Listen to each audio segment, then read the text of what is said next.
If you've been online lately, you've probably heard that running a business is super easy and anyone can do it. Well, that's complete nonsense. We're here to share with you the real world of entrepreneurship. Welcome to I Can't Hustle Any Harder Than This. Hello and welcome to this episode of I Can't Hustle Any Harder Than This. My name's Rachael Wonderlin and I'm here with Emily Naples, my co-host extraordinaire. And today we have with us Mindy McHale. Hi, everybody. Of StrongerNow Fitness. So we're going to talk with her about all sorts of things. Running an in-person business as opposed to what I have, which is online mostly. Tell us about you, Mindy. How'd you get started and all that good stuff? In the fitness realm, I had a very late in life career change. I decided after I was hitting the empty nest age and I had a job that I was late. Actually, I was working for a government contracting company that promised me that all the talks through the years of the government ever shutting down would never happen, happened. And I did not work for 6 weeks. And when I came back on, when the government reopened, they had changed the parameters of our contract and I was no longer needed. So I said, I'm not ever going to work for anybody ever again because you can't trust, you have no control. So fitness was something that I was very much into for myself, for my own health and just interest. So I decided to become a personal trainer, and the concept for a business didn't really come until after I was really studying and deciding what I wanted that business to look like. Yeah. What year was that you became a personal trainer? I got my certification in 2016. Okay. Yeah. So I'm curious too, like when did the job decision or the job situation happen? That's whole process. Yeah. So your when decision making and learning and all that. It was over the years. So a lot of things happened. So preceding my being laid off, my marriage ended, and I was a single parent. Peace out. Oh, thank you. Yeah, it happens to 50 to 60% of us. Happened to me. Yeah. It's going to happen to you. It's going to happen to you. Yeah, no, but you know what? Honestly, not that you shouldn't have that frame of mind, I think, per se, but I think as women, we should be thinking about times where it's really good to be independent. There's things that we should be taking control over while we're married. And that's not to devalue your relationship. But when my husband left, I didn't really have like a career anymore because I'd been home with my kids. And so I had this job. A friend of mine was able to get me this job. So a few years before I was laid off, he left and I was in this very precarious situation financially. But I also took advantage of the time I had. I decided to not rush into anything I didn't want to do. And I used my savings. So I would say like 2014 or 2015 was when I decided to become the personal trainer. And I'd been laid off maybe like a few months before. And I used my savings and I used my time and I used therapy to figure out like what my deal was, what was going to make me happy, what kind of mistakes I didn't want to make in the future, whether relationship-wise or job-wise. So it was this very big process of changing and evolving, which I think helped me fall into this business. It helped me prepare me a lot because my business has changed a lot over the years, from just seeing people one-on-one, going to their houses, traveling to gyms, to having an actual studio and having now like a bigger staff and things like that. I think it helped me a lot. Yeah. During COVID times, you were doing the boot camps outside, or was that before? No, the boot camps outside was before COVID, and then during COVID, I wasn't doing anything. You and I were seeing each other outside. Yeah, but I wasn't remember. doing any because it was March. It was cold. I know. So, yeah. But at some point, we had to. I think we had to stop. We at some point were able to move inside, or I think we even just gave it up for a while. So for reference, Mindy's my personal trainer and has been for years. And I went to your boot camps like with groups. then COVID happened, was seeing you outside. And at some point it was like, well, now it's too damn cold. Yeah. So we can't even do this. And we actually had like a mild spring because we did get together a few times at the park. They had like all the gym equipment or the playground equipment like roped off because they didn't want kids giving COVID to each other. But I had Rachel doing like pull-ups. We climbed over we're just the gonna stuff. climb over this yellow tape and work out. And I saw a few other clients outside too, but we tried virtual. It wasn't your jam. And so we just tabled it until the gyms could reopen and we could figure out, I could figure out what to do next. Yeah. Yeah. And what was your timeline kind of with, okay, we're doing this externally and now I have a place? Like, what is that process like? So that also happened. My decision to open my own place happened during COVID. And because gyms were completely shut down, I was not working. Now, I was remarried, so there was like not as much like financial stress on me at the time. But during the time that the gyms were closed, I was walking through my neighborhood at the time, and there was a coffee shop that just suddenly closed. And I looked through the window, and the place was for rent, and it was just a big open space. And I'm like, this would be a great place for me because I only see people. I was only doing one-on-one sessions. I had a couple of duos, so I would never have a lot of people in at the time. I could control the environment. I could make sure people were masking. I could make sure people that things were clean. And I checked the rent numbers. I checked my financial situation with like how my business was doing, and I felt like I could make the leap. Like I could make it work financially. So that's how that happened. But another thing that really pushed me into that studio space was that the way I was working was becoming really untenable for me. I was teaching classes at one gym, seeing clients at another gym, seeing clients in their home. In fact, right before the shutdown, I bought a bigger SUV because I was carrying all my equipment around with me. And then COVID came and I haven't had to use it. I think I've got like 15,000 miles. Oh, right. I remember you were driving that around because you had a bunch of equipment I had in the back. And so if we met you at a gym, you'd be like, all right, like get the stuff out of the trunk. Yeah. I remember carrying some kettlebells out of your trunk. Yeah. That was another thing because I wanted to do these boot camp classes, but finding a space was kind of hard. So I would either do them in the park or I found a place in Homewood, but I'd have to load everything from the car into the gym or into the space and then back. So it was just physically and emotionally exhausting to be doing my business that way. So there was a lot of positive pointers to this space. And just to continue, if that's okay. Yeah, please. Philosophically, I was finding myself a little bit at odds at how some of the gyms I was working in were running and treating clients, and I just felt like there were some things for me personally that I would do or wouldn't do, and then it was so having my own space was also giving me control about the message I wanted to put out, the emphasis I wanted to put on what fitness would mean to somebody.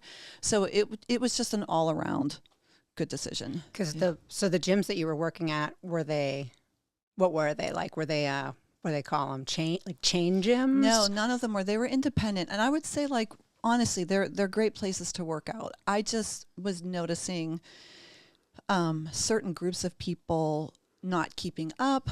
I was noticing the talk between clients, especially when they knew that I was a personal trainer. Everybody was coming up to me and asking me like how to lose weight all the time. And I'm like, this isn't why we work out. I mean, you can, it's great, but there's so many other benefits. And I just really felt like I wanted to get that message out. Mm-hmm. It's hard to do it in another place though, when that's not their priority. Like, not to say that those gyms were pushing weight loss, but it wasn't their priority to be pushing something else. Right. So for you to make that brand and that like philosophy with your work, that's awesome. Also, you really couldn't have probably the relationships with clients in those spaces that you can with your own. Oh, for space. sure. Yeah. Like the amount of times that I've like cried at your gym. I mean, like, well, this thing. So my cat died and I was going through a divorce.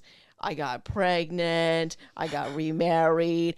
And then I'm still see you after I had a baby. So like Mindy's been through it. Yeah. Like Mindy's been there. Okay. Yeah. So, and you can't, I mean, it would be tough to have like that relationship with your clients, like talking about life things where it's like people are throwing kettlebells around in the background, like somebody's like listening to your conversation. Right. But I have to say, like, I had a very similar experience. This is I think one of the personal experiences I had that really made me feel like this is a job I wanted to do, because when that marriage ended that I mentioned previously, I was working out with a personal trainer and I was sitting on a bench doing bicep curls and I just started to cry. And I said, I can't do this anymore. She's like, can I get you a lighter weight? I'm like, no, I'm talking about life. And then she's like, what's wrong? And I just started to cry in the middle of her gym. And I told her what was going on. And she just took me aside and she just listened. I mean, lucky for me, she told me I was a psychology major in college, but it just made me understand that there's so many layers to this job that are so unexpected and can be so helpful to somebody. And you're right, the setting does make a difference. So, yeah. You can't, I think that's probably the big difference between having your own business and working for someone else. Like you mentioned in the beginning, you can make your own decisions much more about what you want your environment to look like and like how you want to present yourself, how you want to present your work. And you can't do that if you work for somebody. Right. Yeah. Really. Their brand and their you have to go with their philosophies. brand. Yeah. Right. I want to get into philosophy, but we don't have to. We don't No, have to. go do it. No, do I don't it. really have. What I actually wanted to ask you was, so you had to tell these folks, okay, bruh, I'm out. I bought this place. She said it exactly like that. That's how she said it. I'm out, Yeah. bruh. I And channeled my inner beach, whatever. Yeah. Yeah. yeah, like I'm very curious about how that process went as far as like securing the space. When in the process you let folks know, all right, I'm done, or you have to transition to this space, and then also like the investment and time it took to create the space. Okay. Very interested. So in terms of, do you mean like old employers or clients or both? Yes. Okay. I'll start with employers because I'm So curious about that. With the employers, it was kind of natural. So at that point, I was working for one gym, and I just let them know because they were closed, and I just let them know probably like a couple of months before, because I don't even think they knew when they were going to reopen. Oh, so they were closed while this was all. Yes. Okay. So it was kind of like an easy transition, just to say, you know what, I'm taking my business in a different direction, so I won't be able to teach anymore. And they've been very understanding and supportive, and I still support them and try to throw as much publicity or promotion or work their way, because they were always very gracious to me. So that was not difficult. The space needed some build out, so it was just a matter of like investing the money into that initial build and knowing that it would come back to me. I tried not to do anything super fancy. You remember, like, I had to have ceiling tiles out and never replaced. We painted, I cleaned like crazy. I didn't have a super huge amount of equipment at the time. Yeah. And over time I purchased equipment, but just to open, I used all the equipment I had in the back of my car and put it on the floor and went from there with clients. And that's the other thing. Like I remember being really nervous about, especially telling clients who I was seeing in their homes, like, I'm not going to be coming to your home anymore, but you're welcome to see me in this space. No, and my clients are all longtime clients. So for me, it would be, the economic loss wasn't going to be like my biggest concern. It was going to be the loss of that relationship. But I would say everybody but a few came, and which was really nice. But I think at the time with COVID, people were really looking for a place that was clean, that was private, that was controlled, and just had me in it. We have an important listener question has just sure. called in wow. from across the room here. She texted it to me.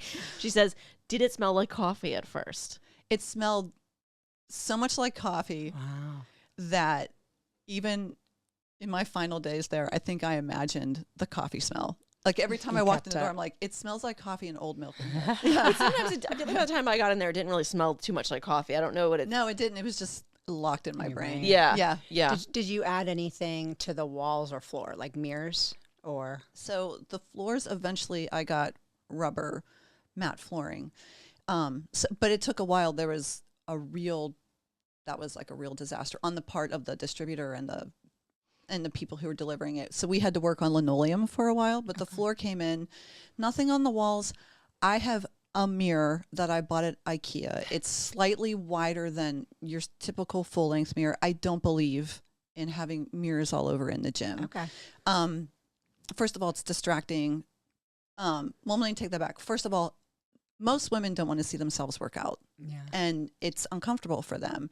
And second of all, it's distracting. And third, a lot of people who come and see me, they might not be admitting up front, but over the decades or years of their lives, they have body image issues. Sure. And so not having a mirror takes that stress away. Interesting. So I use it to help people look at themselves and correct their own form. But yeah, so nothing on the walls except a small mirror and then some Posters. Yeah, there's a great women's fitness site called Girls Gone Strong, and they have really nice graphics about what to do if you're having a bad body image day. And one of them, one of the graphics just says, "Put on comfy clothes," and you're like, "Oh my God, that's an option." So it's real sensible. Yeah, you have a hang in there poster with like a cat, but it's on like a barbell. You know what I have? I have a picture of a dog, and it says, "Sorry, you're having a rough day." I'm just kidding. Yeah, you don't have to say. I great animals. do have that. But I always think like the rough day dog and the hang in their cat are like the same. Yeah. Yeah. Awesome. Let me think. So you work primarily with women. I think at one point you had one male client, but like everybody's women, right? Yeah, I had a couple, and I think that's the other thing that happened with my decision to have my own business was that I wanted to work with women exclusively. So I changed the idea that I could be training or would be training a lot of different people. And I just felt, based on my own experience, not just as a trainer, but as somebody who worked out, that there's a certain comfort level and a certain freedom that comes when you're just with other women. So I meant for that for my clients so they could experience that. I also meant that for myself too. So I do have one holdover grandfathered guy client who I love, and he's a super great ally for women. So we get along great. Yeah. Awesome. But it's all women. Yeah. Now, how did you like initially get clients? And then you talked a little bit about the process from individual training into the new space, but like, how do you get people? And was that part of the training that you received? Talk to me. So I will be honest with you and say, I don't recall any part of, so when you become a personal trainer, it's mostly you studying a textbook and taking an exam.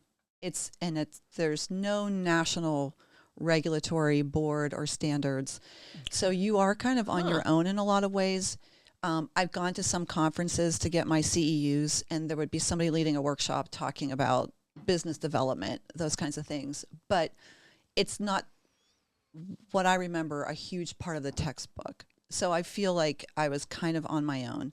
What I lucked into, though, was working. I had a couple of friends who wanted me to personal train them, and I found a gym that was local, that 2 women owned, and they worked it out so that they were taking the least amount of money possible as like a fee for me to use the space, where I think the going rate could be 50% of your hourly rate. They were taking like $12.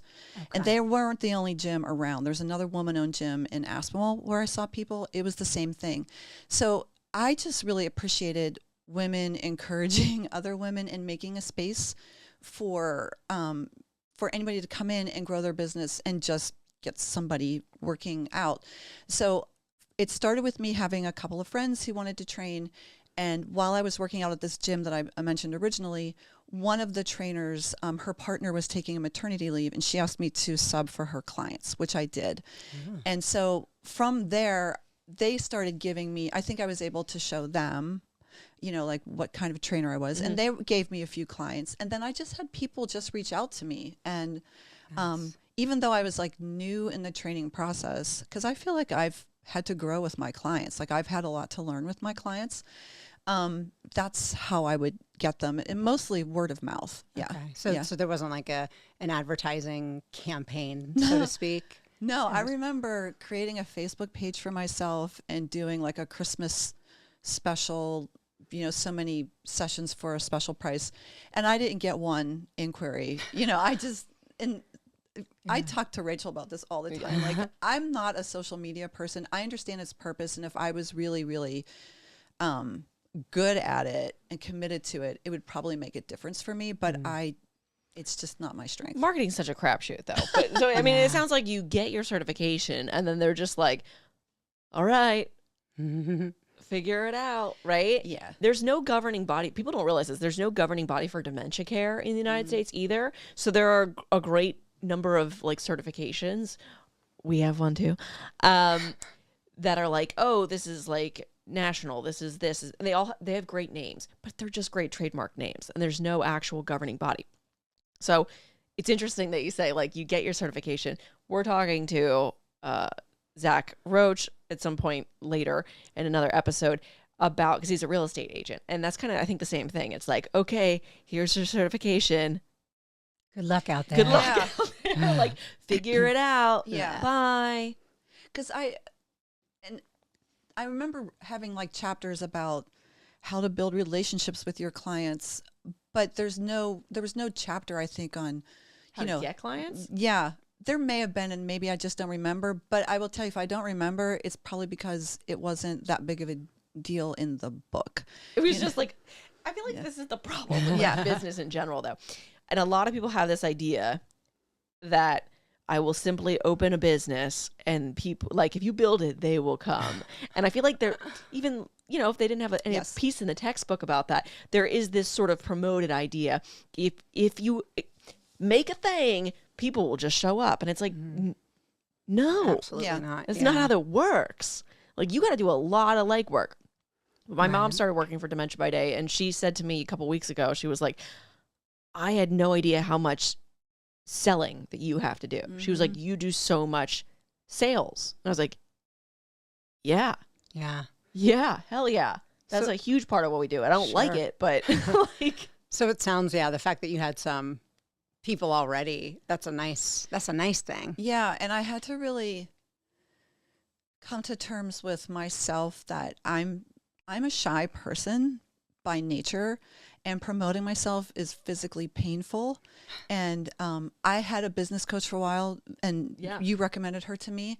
And a lot of what we focused on was how to market yourself without feeling icky, was her term for it. So I had to somehow accept that my business was going to grow slowly, because I was going to work with my clients, and then they were going to get me clients. I've probably had 2 or 3 clients that have brought me more. And now, since I've added classes, it's the improv community that I'm in. Yeah. They are so fantastic. And a lot of my classes are filled with improv people or people they know who've brought them in. So I've just had to accept, like, it's just going to be slow. But at the same time, it's like I'm controlling the size of my business. I'm controlling what I want people to do. And and how I want to scale. Yeah. How cool. That's how I know you, improv. The 2 other people who are coming here today for interviews are also through like the comedy, the Pittsburgh comedy community. Like, oh my God, give me a break. But that's how I know everybody. That's how I know you. Yeah. That's how I know you. That's how I know Nat, who's sitting over there. Yeah. It's actually unreal how many people I know through improv, but it is such a great community that I think probably at least a lot of your people who started with you were from improv. Yeah, I would not most of them, but I would say. Oh, really? With classes, most of them. With the personal training, I feel like my personal training clients started out as people I knew from when my kids went to grade school. Those parents. Sure. Yeah. Oh, okay. Yeah. So just be nice to everybody you know in your whole life, because they might want to pay you later for something. Yeah. Can I say one more thing about you were talking about you just get your certification and blah blah blah. Yeah. A lot of people in the fitness field will go work for a big box gym because they're always hiring, but it might not be the ideal situation for most people because it's a volume based business. So they're getting their experience. They're getting their experience because they're working with lots of people back to back to back to back. And it's just not sustainable. So you can go in, somebody will hire you, they'll give you lots of clients, but it's not the most fulfilling place to work. Is it like a base pay, and then like as you get people, kind of like? I'm not exactly sure their pay waiters scale, with if they're tips. paid like by the hour or by the client, but it's really, you make your money by seeing so many people, and there's a big sales component to it because as their trainer, you're trying to get them to buy more sessions. Yeah. So some people want to come in and they want to teach somebody that something they're passionate about, but they're burnt out or they have to become a salesperson. So that's how some people get their foot in the door, but it's not sustainable. Yeah. No, yeah, that I've been to like every big gym in the country. I feel like I've belonged to like every freaking gym at some point. Like you name it, I'm sure I had a StrongerNow. She's Yeah. there. Yeah. Yeah. I'm sure I've been there.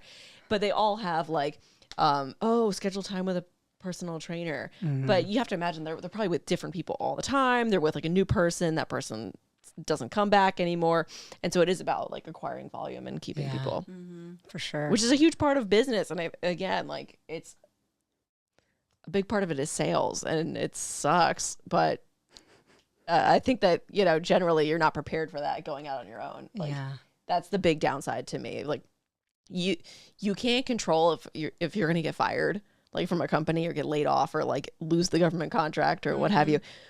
So, and when you're working for yourself, there is still this, it's all on me, like instead of my fate necessarily being in somebody else's hands, it's sort of in mine, but it's also very dependent on like, are people signing on the dotted line? Are you like able to close? Also, like what happened, the place that you do it, like a water main break. Yeah. Things like yeah. that, Yeah. right? Yeah. You do have to, Contend with that stuff. Yeah. So do you have Nat anything else? has another quick question. Oh, Nat has a question, a listener question. What is your motivational mindset as a physical fitness person / personal trainer? That's good. And your motivational mindset as a business owner? Wow, we'll That's wrap. pretty big. We'll wrap with but that. We'll wrap Yes, with that. Let's hear this. Okay. My motivational mindset as a personal trainer is to just teach women how to become strong, and how to focus on the strength instead of the size. And we could have a whole other discussion about patriarchy, but they love it when we're helpless and small. And the amount of mental time we spend calculating calories burned and pant sizes is time we're not focusing on being strong and independent and making sure that our needs are met and our rights are fulfilled. So that's my motivational mindset. Yeah. How's that? Yeah. That's a good Yeah, one. that's pretty good. And then what was the other And then mindset? your mindset as a business owner. As a business owner, I would say as a business owner, I want to be mission-based. I feel like I am mission-based, so I tend not to care about making money hand over fist. I want to be a place where women can come and either learn to become stronger or become trainers. I just started like a training program for other trainers. Cool. So I just want that message to go out. And I want women to feel safe in the space that I've provided. So Love it. yeah. Thanks for being here. Yeah. You're welcome. Wait, I have Thank one you. more. What do You I one do? more. What do I do for this? Are there exercises? Maybe we can talk off camera. Just Is it swallow. Okay. No, you know what? Just, you got to love everything. That's what Yep, I want to just hear. give it a little love pat. Yeah. Yeah. Aww. Yeah. Sisters loving I just sisters. every once in a while I go in the mirror and I go, nice. But yeah. When you look at yourself, like I've gotten so used to like looking at myself because I was a film actress, and then I would also, have been making videos and movies forever. So I'm actually way less hard on myself on camera than I used to be. What was funny was when I started the Dementia by Day podcast, I had never listened to my voice isolated, and I was like, whoa, why do I sound like that? Sorry, everyone else who has to listen to So it. now I have to, and now I'm used to it. Yeah, But it was funny when I was like, I was finally okay with looking at myself. But now I'm like just listening to myself. I'm like, You should have just put it like in the Alexa voice and had it read back to you. Try that. Yeah, maybe next episode. Well, thanks for being here, Mindy. Thank you for having Real me. quick, can we have a plug for your business? Oh yeah, let's yeah, okay. plug. My gym is called StrongerNow Studio. It's at 2713 Murray Avenue. In And Pittsburgh. in Pittsburgh, we're in the Squirrel Hill section. I do personal training, which right now I have a wait list, but I'm getting new trainers. So probably by April, if you're interested, please reach out. I do classes most days of the week, either strength training or a cardio class, and I'm getting new instructors. So I'll be adding more classes. And if you need more information, it's www.StrongerNowStudio.com. Cool. Yep. Wonderful. Thank you. Thank you. All right. Check her out and have a lovely day.